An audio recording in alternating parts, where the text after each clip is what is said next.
comedy podcast. Comedy podcast. Get your ass ready for a comedy podcast.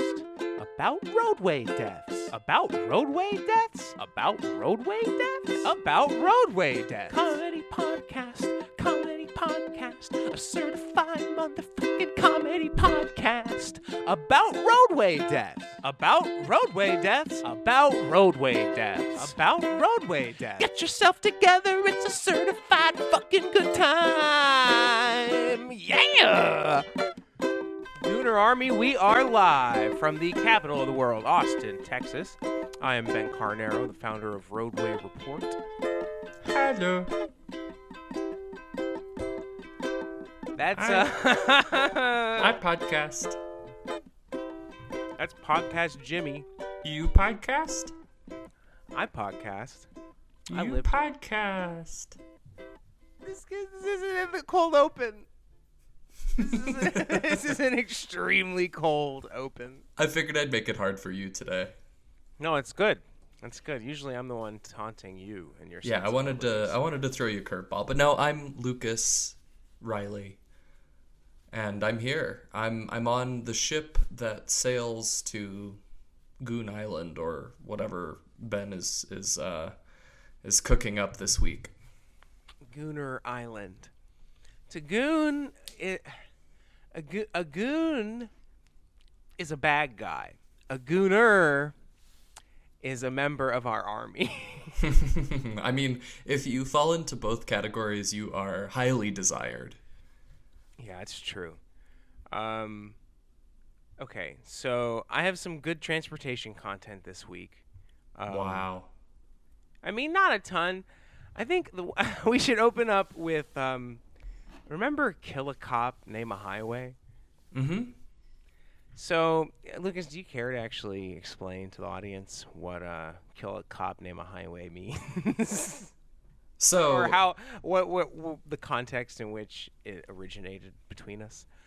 I mean, some would argue it's America's favorite game. I'm sure, listener, you've seen signs throughout your community and, traveling throughout the United States. Maybe this happens in other countries too, but I've really been on the road mostly in the United States. Ben and I spent a lot of time on the road together when we were teenagers. And, how often do you see a sign that says Sergeant Mike Johnson? And that's a bad example because he's, an actual person that we dislike. But Sergeant Ron Swanson, Sergeant Baby Bat, I'm looking at my cat, Sergeant William Smith, Memorial Highway.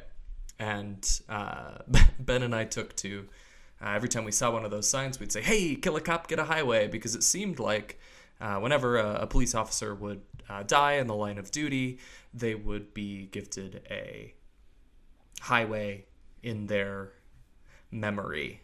We drove a lot that summer. We saw a lot of officer memorial highways. It's true. A lot. There's a lot. There's truly a lot of them. So the other day I was perusing the Texas Transportation Code, and I just came across the 400 pages of it that are, for specific cops and other public figures. I was looking at it, and they recognize a ton of different people. It's not just cops. And of the cops, not all, I was like, oh, how many of these people are killed in traffic accidents, right? Just by virtue of being in a relatively high-risk position in the roadway. And often, being along the massive river of metal death machines. The answer is, a good chunk. One of the ones I found, here, let me pull it up, was for Deputy Sheriff Raymond Bradley Jimmerson. Let's see. No, it wasn't. I'm going to pull up his obituary, because he seemed like a really likable guy, honestly. Jimmerson feels like an potentially Americani, racist, yeah. But it seems like a pretty fun dude. Boo Boo Jimmerson, Brad Boo Boo Jimmerson, 48. Boo Boo Jimmerson, tragic. Of Nacogdoches, joined our Lord and Savior Friday on October 5th, 2018. Brad was born in 1970, the son of Raymond and Ola Bell Hooper Jimmerson. Do you think it was Jimmerson? He was born and raised in his beloved Nacogdoches County. His childhood was filled with hunting and fishing. His enjoyment of these things carried on with him throughout his life. Brad loved being in the outdoors. His favorite places to be were in the woods or on the water fishing. He was known to be the best buck grunter around. Did you know what that means? Because I'm a city boy. I don't know. I assume it means he could do a good elk call or a good deer call. A good buck impression. Yeah. Man. Together, please. Together with his friends, he spent many hours in the deer stand, fishing or just sitting around a fire, making the fond memories that filled their lives. Now, fishing from the deer stand is not advisable. This is good. Among his greatest passions was his love of shooting. Brad was one of the best marksmen around. There are countless numbers of quarters hanging on key rings that he made. He also held the longest standing title of skeet shooting champion for the East Texas POA. I don't know what that stands for. He had an enormous sense of humor, and to know him was to love him. It's gonna break my heart. Brad had a passion for kids and was close to every child that belonged to his family and friends. He always had a joke or story, although most were exaggerated. His smile was contagious and was always accompanied with some noise, from snorts to grunts to simple smirks, comments, or a wink of his eye. Not a day went by that he did not make someone smile with the relentless teasing that was ever present when he was around. Boo Boo, as most everyone knew him, was the epitome of an East Texas boy. His kind heart and loving manner was an inspiration to many. This spirit of loving compassion is what led him to his career in law enforcement. He spent the last 20 years honorably serving the people of Nacogdoches County. In 2006, he was awarded Peace Officer of the Year and had recently attained his Master Peace Officer license.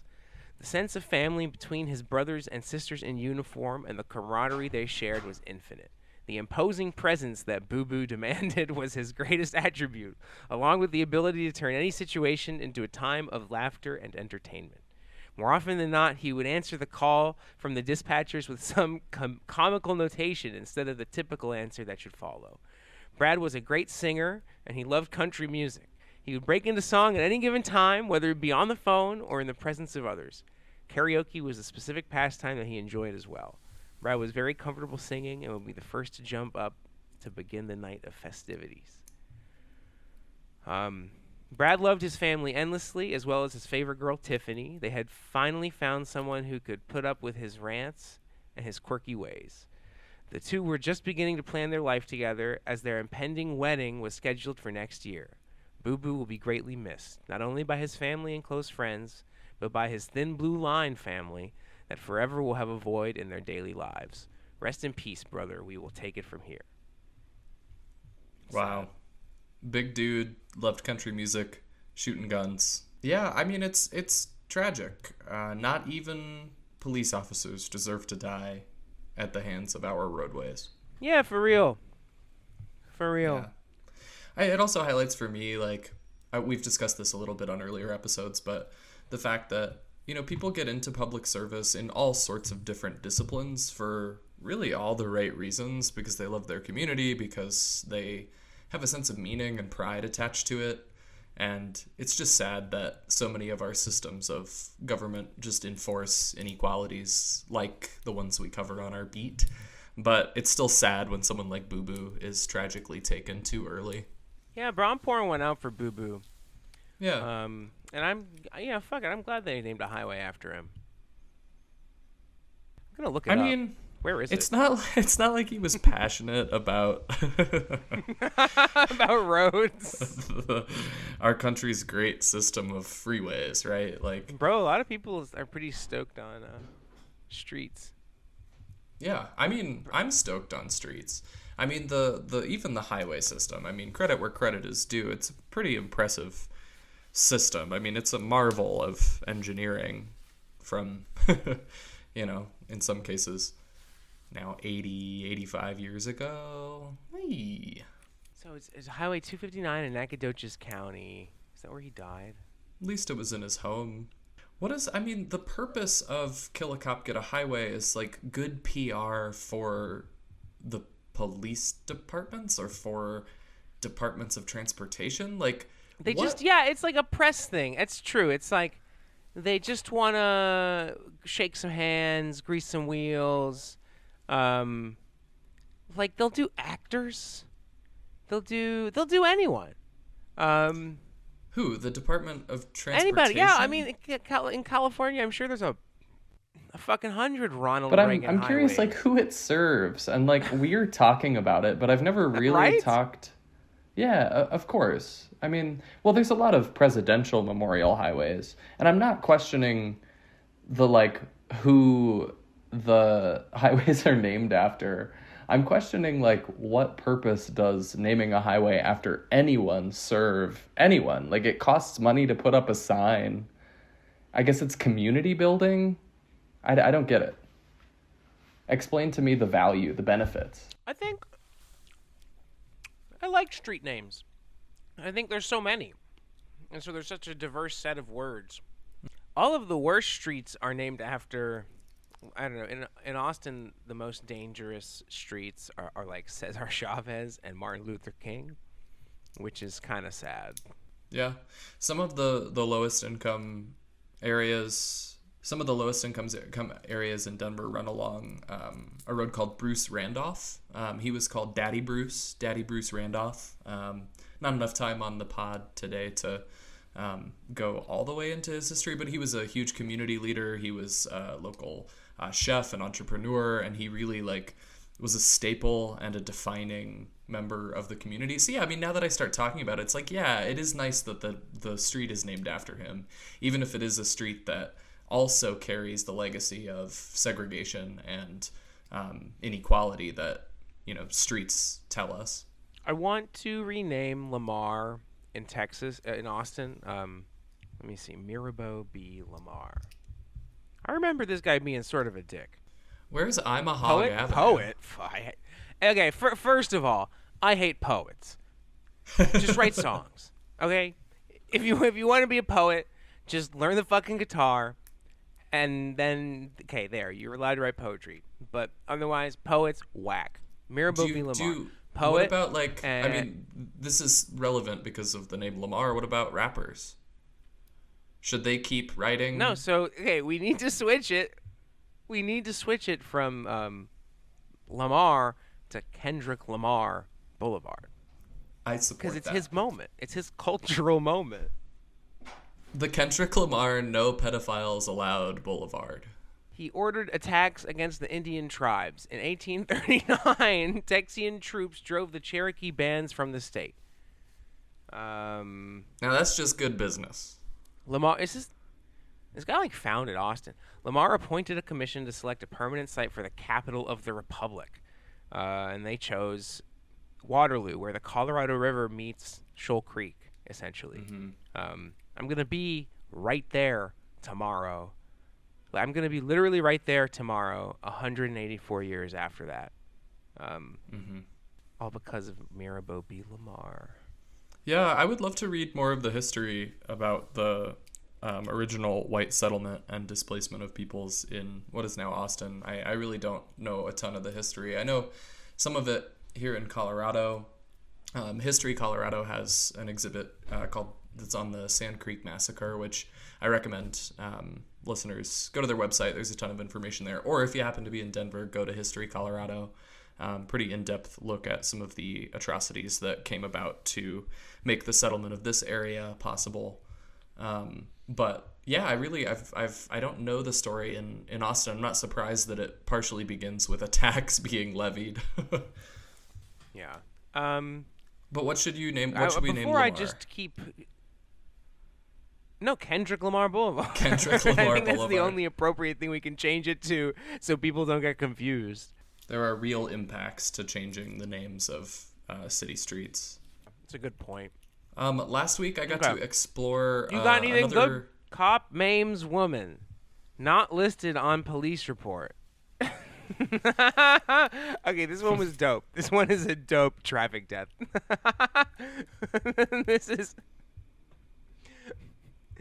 if anybody wants to come on and talk about their traffic death, where you're invited, right? But we only have one rule: you can't be a bummer about it. This is a comedy podcast, so if you're involved in a traffic death and you want to come on and open up about it a little bit, we welcome it. Please, we want you to come on the podcast. But it can get a little sad, right? There's a balance, but if at any point we determine that we've become a bummer, then I think you'll be declared a penalty or a party foul. We'll press the button and you'll fall through the floor. So Bradenton, here we go. In 2019, shortly after the annual DeSoto Parade, Police Chief Melanie Bevan struck Rita Bonnet with her unmarked Ford Explorer. Bonnet, who was holding her 4-year-old daughter at the time, managed to throw her daughter out of the vehicle's path, but was unable to break her fall. She hit her head on the ground, suffering a traumatic brain injury that has resulted in seizures, migraines, and recurring nightmares about being run over. Same. You would think that might not. You'd think that might not need to be said, but Right. It's probably part of what they're a rookie officer being wrote the litigious towards. Yeah. A rookie officer wrote the incident report, which was later approved by a veteran sergeant. The report, however, did not include Bevan's name, according to a former department source. The officer claimed he was instructed by 2 superiors on what to write. Bradenton Mayor Gene Brown has never publicly addressed the incident, despite his office being served with a summons for a negligence lawsuit filed in 2021 by Bonnet against the city. Brown, who also serves as the city's police commissioner, oversees Bevan. At the time of the accident in 2019, however, Brown was a city council member and Wayne Poston was mayor. Poston, too, was Bevan's supervisor. At least 10 individuals may have been aware, blah, blah, blah. Yeah, isn't that crazy? Yeah, no, I mean, it's, I don't know. I guess it just didn't get into the report. I don't know what happened. I forgot. She had to throw her child. She had to cast her child out of the way of the chief of police. And now every day she wakes up and she gets hit by a car. Yep. Well, between my seizures, I've got to deal with this PTSD. And someone's got to take care of my daughter. Insane. Unbelievable. Yeah, Insane. Unbelievable. Oh, here's a good one. 1 dead, 1 injured after car drives into building. Police say one woman is dead after a car hit an apartment on Friday in Lexington, Kentucky. Police say a vehicle drove into an apartment complex on the 3700 block of Camelot Drive around 5 p.m., injuring 2 pedestrians. Both were taken to the hospital. One of the victims, 76-year-old Mary Downs, died in the hospital later Friday night. So it's like you don't even have to go outside. It could happen to you. This is more normal than you think. Yeah. No, it's incredible. Like, not even a building, not even being inside can protect you. Wow. I mean, I feel like being on probably like the 3rd floor is good enough. Right. Then you got to maybe worry not about totally birds. foolproof, but yeah. I mean, I have one that's definitely a little bit of a different beat here, but police, 2 passengers dead after driver opens fire on Miami-Dade transit bus. This happened right at the end of March on a Miami-Dade County public transit bus. According to police, everything started around 3 a.m. when officers responded to a disturbance call. Investigators say that the driver of the Miami-Dade transit bus got into an argument or a disagreement of some sort with passengers who were on board. We need more information here. We get a little bit later in this article. A witness who was on board told the news that the dispute started when the driver refused to let a man board the bus with a stolen bike. So someone had stolen a bike, tried to get on the bus. They had words. The driver pulled out his gun and fired 6 shots. Shot the guy a couple times, caught one other guy, and both of the victims were rushed to the hospital. The Miami-Dade Department of Transportation made an official statement letting the public know that drivers are not allowed to be armed, which of course contradicts the position that we have at the podcast, which is that everyone who's a bus operator, public transit operator, is more qualified to be a cop, and everyone who's a cop is more qualified to be a public transit operator. So thought that was relevant. I think every bus driver should have a gun on each hip, and then a third gun, like an ankle holster. Like Keanu Reeves. Nice. Yeah, I mean, in this case, it did end someone's life who was just, like, trying to ride the bus for free with a stolen bike. I mean, it seems. Listeners, if you were on that bus, yeah, bro, that's or serious. someone that's you some know... serious bus enforcement. Yeah, that is... You know, because I always like it when the bus driver, like, kind of lets someone ride, especially if the bus isn't full and, you know, the bus is running late. Like, just let them ride. It's okay. Don't shoot them. All right, so I got a few articles that have really been grinding my gears, man. Yeah, hit me. So I got something that's really been grinding my gears. So tell me, what's dangerous about electric scooters? Like, I hear a lot of people talk about, when I say, I'm going to scoot to my destination, people say, be careful. Those scooters, you'll crack your head open. Ooh, I know. And I know say to what's myself, dangerous. What's dangerous about those scooters? Nothing. It's the cars that might hit you. It is, in fact, the cars. Especially for the rental scooters. The rental scooters, sorry, I'm trying to eat some ice cream just to make the pain go away. Yeah, no, I mean, there are So bear with e-bikes, me. like, people ride e-bikes in Denver, and a lot of people, there's, like, an e-bike rebate program here, so a ton of people have them, which is great, and I've seen more and more people ride them, especially when the weather gets good. It's great to see, but sometimes they are whipping. Sometimes, like, people are going, like, 25, 30 miles an hour. They're, you know, attempting to pass... that is dangerous. Yeah. Let's be like, that's dangerous. let's be for real. sure. That is dangerous. Those should be registered as but motorcycles. If you're doing 13 on a bird scooter, you don't really need a helmet. I mean, I think a lot of people have fallen off those things going about 10 miles an hour, and it's usually it can be super fucked up, but you have to be drunk. The TBI rates are about the same as an e-bike, and that is higher than a bicycle. And that is higher than. Okay, how do I explain this? If you want to not get a concussion when you leave the house, the safest way is on the bus. The next safest way is in a car. The next safest way is on a bike. Well, probably on And foot. then it depends on the way you measure it. You could argue that per mile, it's safer to ride the bike. If you walk for an hour or you ride a bike for an hour, you'll have more traumatic brain injuries in that hour of cycling. But if you you'll just cover need to a go to lot the more store distance. and you need to walk, right. But if you walk a mile versus bike a mile, well, that's the difference between spending like 20 minutes in public space versus spending 4 minutes in public space, 4 minutes in intersections, etc. So it works out to where more pedestrians get conked in the head per mile. I mean, you'd also have Unlike to a bike trip versus a consider foot trip. the volume, the total volume of cyclists versus pedestrians, and I assume that in most places there are more pedestrians just as a nominal figure than there are cyclists, so that definitely influences the number of deaths per any given time period or distance traveled.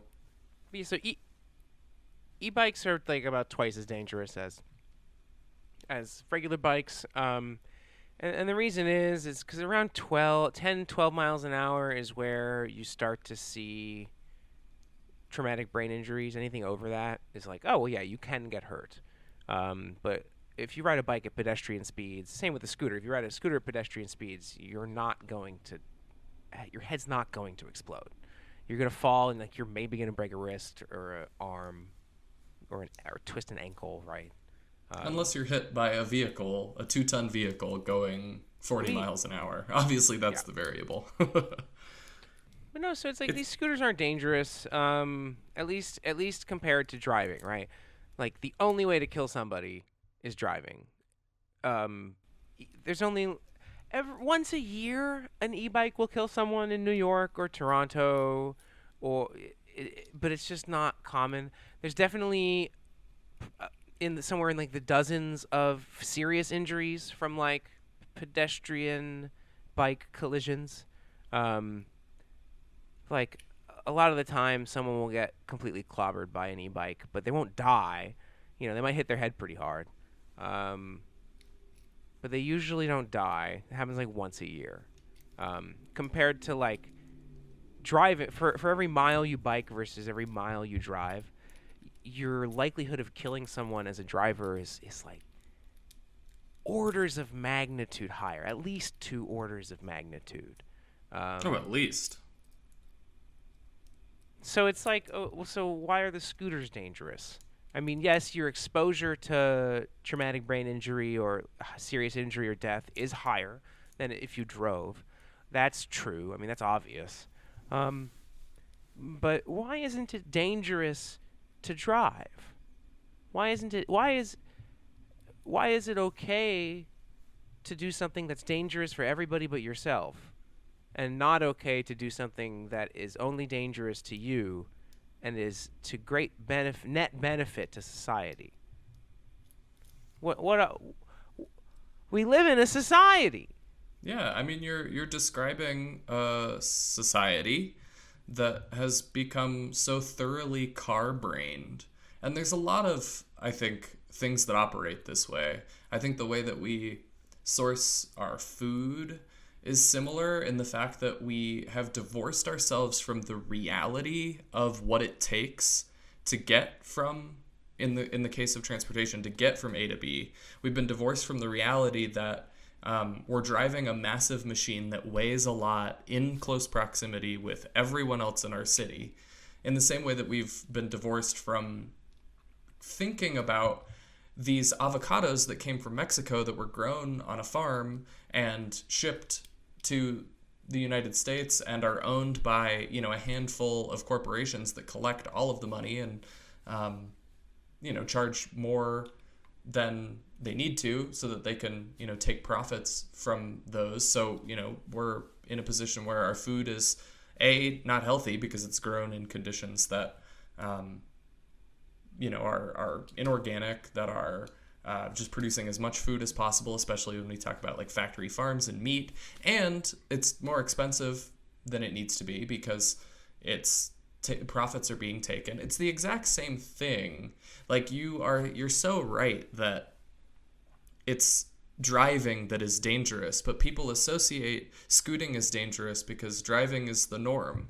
Driving is what everyone does. It's a given. So of course you drive. Driving's not dangerous. Only if you get in a car accident is it dangerous. People always say fucking stupid shit like why is that guy on that road? Why you can't ride a bike there? That's a fast road.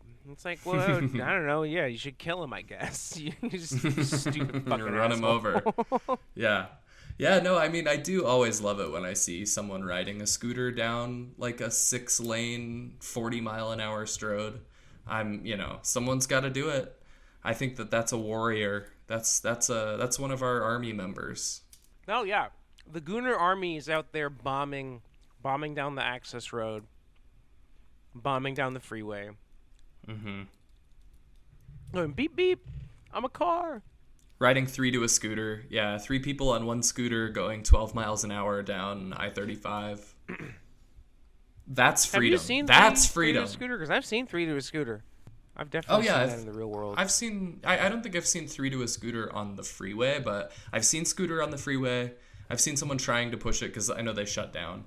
But I've seen someone trying to hump the scooter up the freeway. And I've definitely seen 3 to a scooter. Oh my god.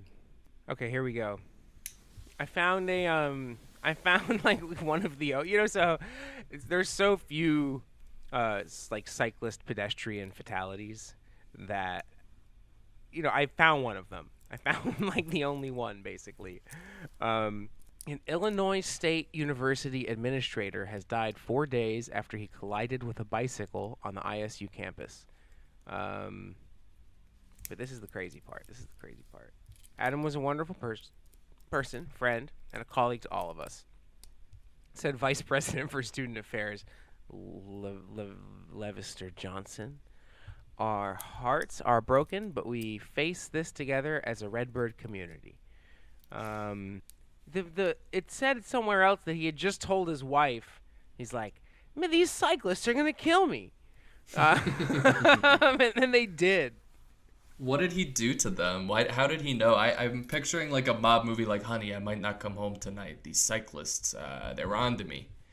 They're going to get me one of these times. All right, so be safe out there. I love you. But he knew.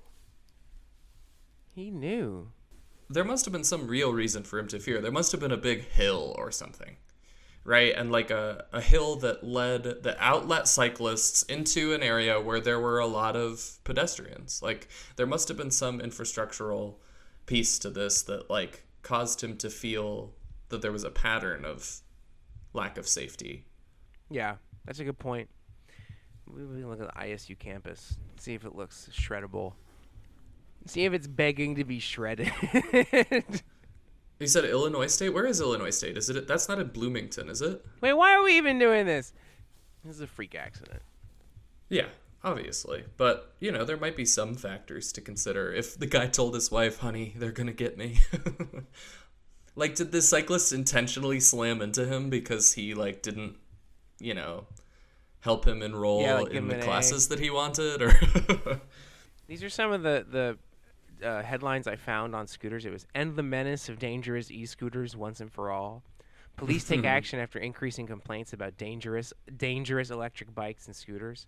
The last line of that article was, "No one has been injured." As e-scooter use grows, ER doctors say they're seeing devastating injuries, with no mention of how many of them are caused by cars. What are the police doing about dangerous e-scooter riders? Some of these quotes are so funny. It's dangerous e-scooters ban at seaside holiday parks. He was concerned about chief executive of Ellisboro's group, which owns the park, said he was concerned about children using the scooters unsupervised, and said there had been several near misses at the site. Ruh-roh. These things are potentially very dangerous, and I think there is a key distinction between potentially very dangerous and very dangerous. Yeah, I'm flashing on another potential parallelism here with something that we hear a lot about, which is the demonization of the unhoused, of homeless people, right? Because homeless people are often given a very, very bad rap, right? The media has conditioned people to associate unhoused people with violent crime, which, of course, some people who are in a desperate situation can behave in ways to get what they need that are outside the bounds of the law. But there is not a 1-to-1 ratio between homeless people and criminals, violent criminals. And that's the conflation that they want us to make. They want us to see a homeless person and think that is a criminal. That is a person who has failed society and who will hurt me. And it's the same thing. They want us to look at a scooter and say, oh, that's a person riding a scooter, and say that's a person that has failed society and that is a danger to society. And it's a total falsehood. And it's one of these things. It's one of these tricks that I think are constantly played on us. Okay, I found this really fucked up article. This is crazy. This is pretty crazy. I don't know. This is basically like anti-scooter propaganda, so I sort of don't even want to read it. But read it. No, I mean, and honestly, it kind of hits on a lot of good points, to be honest. This past Shabbos at 4 p.m., I was outside. I left my home with my 5-year-old son to run some last-minute errands. As we stepped outside, my son, full of excitement, ran ahead of me and out onto the sidewalk. In an instant, 2 boys zooming by on an electric scooter collided with him. My heart sank as I saw him thrown 2 feet across the pavement. You're not supposed to ride the scooter on the sidewalk. But, dude, a car will hit somebody, like, like a quarter mile. Like a car can throw So your this body guy's son didn't die. This guy's son so didn't far. die. Did he? I mean, it was scary. Yeah, but he didn't Obviously die. If he had scary. been hit by a car in the same Kid was scenario, hurt. he would have died. His head was bleeding from 2 gashes caused by the scooter's handlebars, and that sucks. Yeah, That I mean, really it's like sucks. he got. And his It's face, like he having got hit bit. the sidewalk with force, was scraped, bruised, and bloodied. His arm was also injured. In a panic, I called the Hatzalah and pulled my son back inside. Baruch Hashem, he was conscious, and Hatzalah was on the way. Brooklyn problems, bro. Quintessential Brooklyn problems. I mean, it's like you put your hand in the water and it got bit off by a piranha. That's better than falling into the water and getting eaten by a shark, isn't it? Here, get this.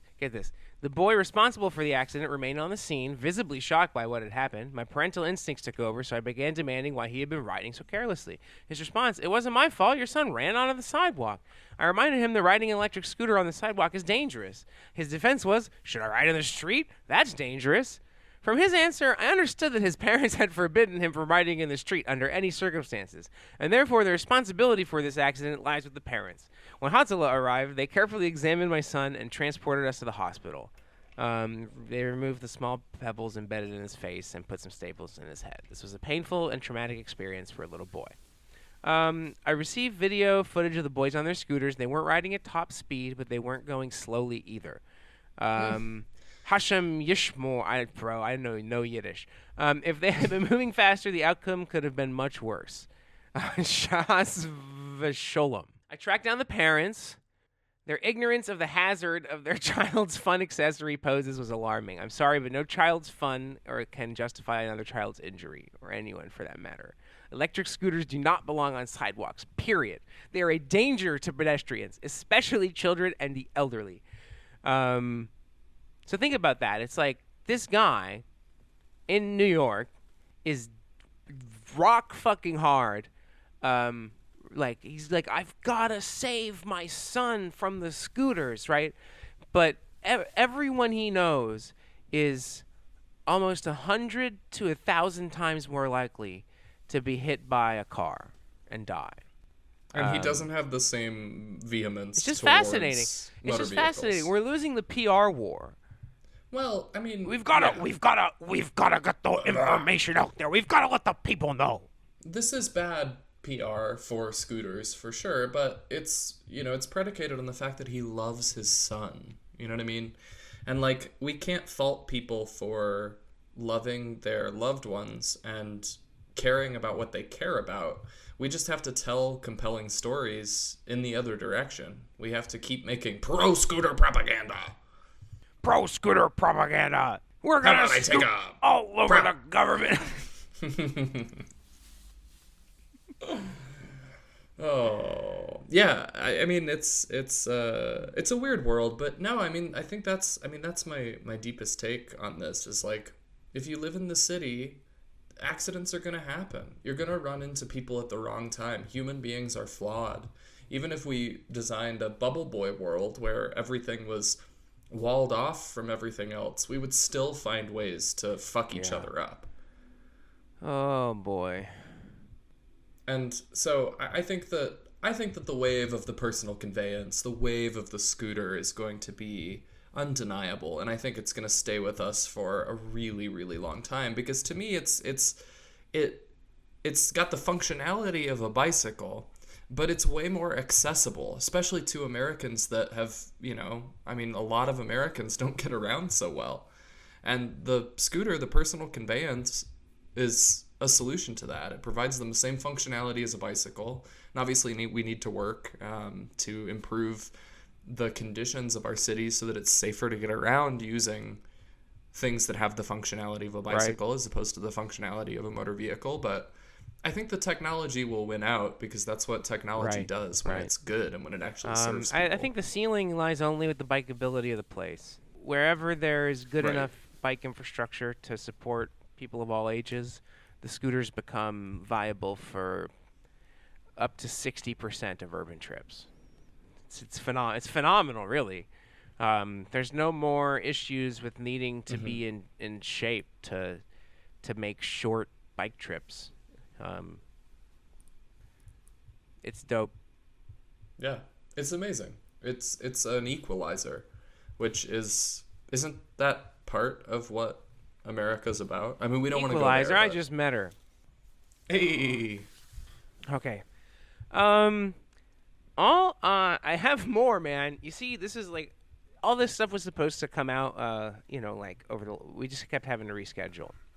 So, I've definitely accumulated some interesting stuff. Yeah, before you dive in with one more article, I'll just share one takeaway. I was on the eastern seaboard last week. I was in and around Portland, Maine, which was absolutely lovely and gorgeous. It was great to be around in a city that has so much pre-war development. There were some incredibly bikeable places, some beautiful neighborhoods. Rent is pretty high. It's one of those places, but as someone who spends a lot of time in Denver, the vast majority of development is post-war and suburban sprawl.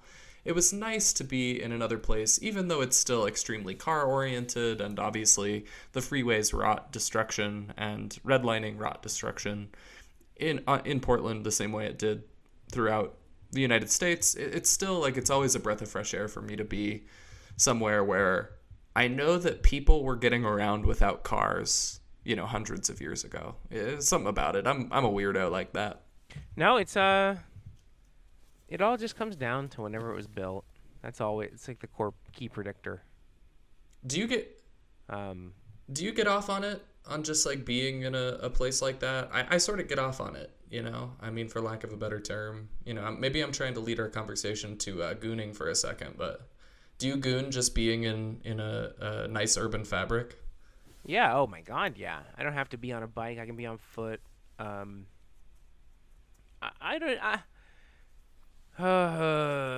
places just don't have very good urban fabric, and sometimes I even enjoy exploring those. A bike kind of lets you turn hostile pedestrian spaces into a little bit more of a playground. At least at the right time of day. Yeah, exactly. Because most of the time the urban and the transportation infrastructure is so wildly over-engineered that there's just vast amounts of dead urban space in most of America. So you can sort of just, wiggle around as long as you stay off the main roads. Mm-hmm. I just want to recognize how far we've come, man. I was thinking about what I used to do when I got upset about bicycles. I used to just get drunk, and whenever I was drunk, I would send mean emails to the Austin Transportation Department. So many that they they blocked me. The abuse got so bad that they don't respond to my emails. Either they don't respond or they muted them because they were pretty flagrantly abusive. So the problem with that is, I want to work at the I want to work with the Austin Transportation Department. I want to help them stop killing people. But I've probably blown that opportunity, right, just by virtue of having done this. Another thing about sending emails to the government is that it's a public record. So realistically, anybody at home can submit a public information request to the city of Austin for emails from bencarnero@gmail.com to transportation@austintexas.gov. Anybody can do this for free. And then you can get all these emails yourself. But there's about 50 drunk, flagrantly abusive, outrageous emails to the transportation department. And I think we can just start sharing them, perhaps a few at a time. That's a good idea. That's a great idea for a segment. I'd love that. I've only sent, I don't know, maybe a dozen emails of that nature, but mine have been very well constructed, and I think I've gotten a response on maybe one or two, and neither of them were real responses. So I wouldn't be too hard on yourself. I'm sure you were flagged for your flagrant and profane ramblings, but I wouldn't sweat it that they'd never responded. Because they don't respond. Because they don't give a fuck. But so they responded at first, though. Your Dutch infrastructure... subject line, Rio Grande Bikeway bike freeway, lol. Your Dutch infrastructure sucks, and some dipshit tried to run me off it literally outside the stupid meter maid building. You have failed everyone and all future generations until you provide meaningful alternatives to driving. I'm begging you to help. Ben. So good. So good. And then, A little unfair. The next one. The next one. Merry Christmas is the subject line. Merry Christmas to all. A reminder that you've failed to provide any meaningful alternatives to driving, even in the downtown area. You have failed us all, and you have failed future generations. Merry Christmas, you useless assholes. Ben Carnero. Wow. Do you have any of their responses to you? This is so good. This is so good. Hello, bad actors. Subject line, drunk driving-based economy. Hello, bad actors. Just a reminder that the only way to get downtown is to drive. The only thing to do downtown is get absolutely blasted. Drinking and driving is a natural and inevitable outcome of y'all failing to do your job. Abject failure of a transportation department, best Ben. And then in a reply to my original email, I go, check out this bangin' parm I made last night. It's a picture of my parm. It's red, the color of all the blood on your hands from bad engineering practices. And I sent them a picture of my chicken parm. Wow. Yeah, sometimes I question whether recording this podcast is, walking the line of like pushing me to a place where, I might not be employable, et cetera, if this were to ever, go big or anything like that. Well, I don't know. Yeah, you're right. That you have come a long way. You have come a long way. This is such a more productive way to approach the problem than the chicken parm. I put a job application in for a job I really want, and I had like a reference and everything, like a hot lead. And then the last thing I had posted when the recruiter like looked at my LinkedIn profile, the last thing I had posted was, listen to this week's episode. Waiter, is that bussy juicy? So that's the post they see. And I haven't heard back from them. So, it's a process. It's a process. Yeah, Trust the process. Not the only factor. Well, yeah, well, I will cross my fingers. I know these things can take a long time. And was it a public sector job? It was GovTech.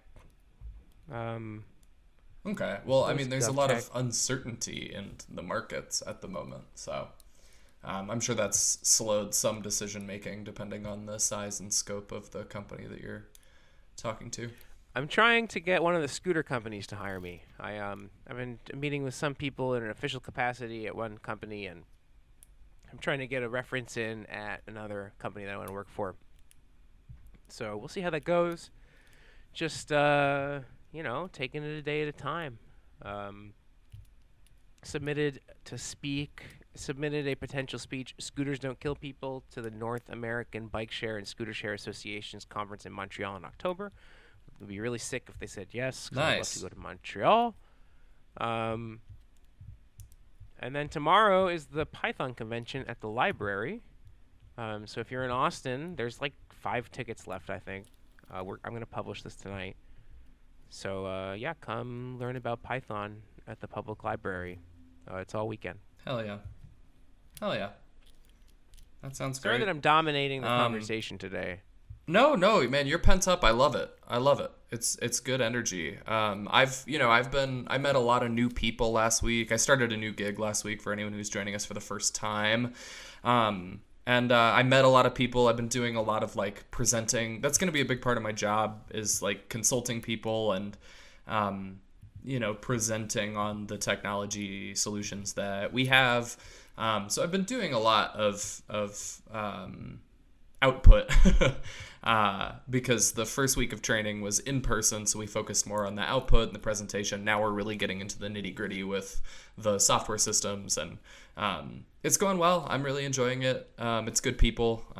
It's public sector, and it's good company. I can get behind what I'm doing, helping dedicated public servants administer crucial public services. So Yeah, it was beautiful to be in Maine. I'm really glad to be home. It's been beautiful in Denver. I got about 8 miles on my bike yesterday. I'll probably hop on my bike when we get off today. And yeah, man, no, not at all. This has been awesome. I'm glad that we can continue to connect in this way. And anyone out there listening, please continue to reach out. I'm at blurbinist@gmail.com. You can also find me on Instagram and Threads at blurbinist. I also run a publication called Lucas's Little Library. I'm a playwright and I write prose. I have a couple of other projects in the audio format, so check that out on Substack. You can go to Lucas Riley, it's .substack.com, or search Lucas's Little Library and you'll find me. Or send me an email at blurbinist@gmail.com. Yeah, you can hit me up at ben@roadway.report. If you want to come on the podcast, if you've killed someone with your car, we want you to come on the podcast, but you can't be a bummer about it. If you've killed someone with your car, if you've killed someone with a bike, we definitely want you to come on the podcast. Because that's crazy. How the fuck did you do that? But it's far more likely that someone listening to this has accidentally killed someone with their car, because that happens all the fucking time, even when people mostly follow the rules. Like, sometimes you just come over a hill and your stopping distance is further than you anticipated it would be, right? Like, that sort of thing happens all the time. Sometimes people jump out into the road. So we're not going to call you a murderer if you kill someone with your car, but we do want you to come on the podcast, and we don't want you to necessarily be a bummer about it, and we do want you to have a good time. Indeed. And wear our merch while you do it. Go to roadway.report and check out the merch link. There's some really incredible shirts, such as Legalized Drunk Driving. You can also, from Roadway Report, print QR codes for any deaths that have happened in your community that you might want to raise more awareness about. So continue to do the good work. Yeah, I put up some banging shirts the other day. I put up "Make driving illegal," "Make drivers wear helmets," "Cars are for losers," "All cars are bad," a cab, "Cars are in cities," "Roadhead kills." Those are all the new ones. Pick yourself up a Roadhead kills today. Nice. It's a good one. I mean, it's true, and it's slightly tangential, but it's not the head that kills, it's the road. Bingo. Zango. The government wants to take your roadhead away. I wish we that can they have would work roadhead harder at to take slow away speeds.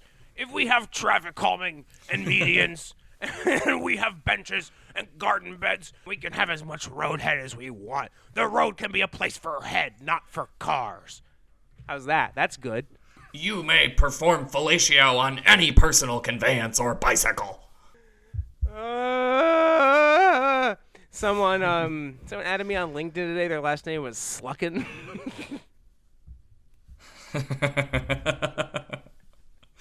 Oh, that person's invited on the podcast. My God, sluckin' and fucking in the new world, baby. We're scooting right into the future. The government, they want you to drive, man. They want you to live in that cage. They want you to buy their oil, man. But you're not gonna. You're gonna get on that bike today and you're gonna ride further than you've ever ridden before because you're strong. And the government's not gonna put you in your place. The government's not gonna tell you what to do, goddammit. You're gonna live your life. You're gonna be independent. You're gonna be somebody, not just another sheep in an SUV. Amen. The Gooner Army is strong. The Gooners are prepared for anything. We're prepared for war. This is going to be fun to listen to back at some sort of like public hearing one day. No, we're not. Oh yeah, I know you're right. Ready for a comedy podcast about roadway deaths. About roadway deaths? About roadway deaths? About roadway deaths. Comedy podcast. Comedy podcast. A certified motherfucking comedy podcast About roadway deaths. About roadway deaths. About roadway deaths. About roadway deaths. Get yourself together. It's a certified fucking good time.